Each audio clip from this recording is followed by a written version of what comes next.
On this auspicious occasion of Republic Day, let us take a moment to reflect on the significance of our Constitution. Our Constitution is not merely a legal document, it's the soul of our nation, the guiding light that illuminates the path toward justice, liberty, and equality.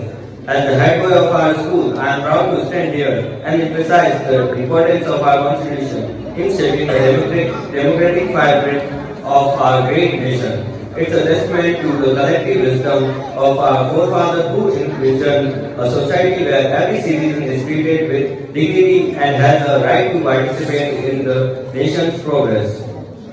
Today we will talk about our fundamental duties.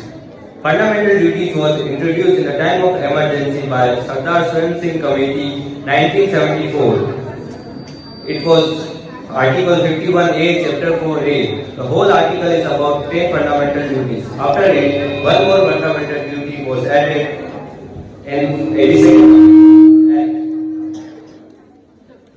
What fundamental duty means? It is a warning against anti-social activities and reminder of our duties. If we talk about Hindu mythology, we always hear one thing. In our religious books like Gita, Ramayana, we hear one thing that Karma, Dharma, Kartavya. All the meaning is your duty. If you follow your duty, you will definitely get a good result. मेरा तो ये कहना है अगर कर्तव्य ही नहीं तो अधिकार किस बात का? If you don't follow your duty, so from which mouth you can ask for your rights? So there is a huge difference between fundamental duties and fundamental rights.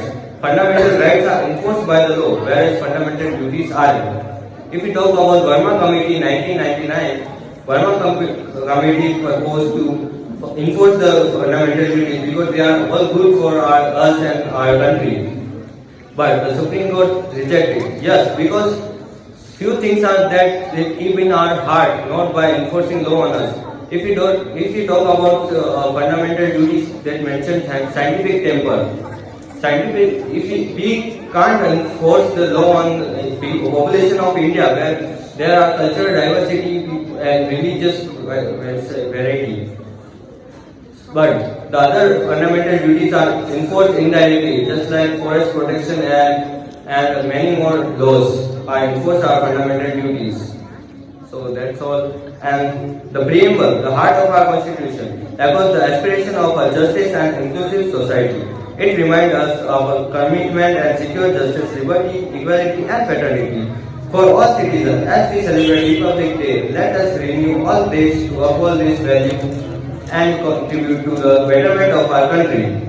In conclusion, let us celebrate not just Republic Day, but the spirit of our Constitution. May we as a student be inspired by its principle, strive and contribute positively of our school, our community and nation. Happy Republic Day. Jai Hind, Jai Bharat. Vande! Vande!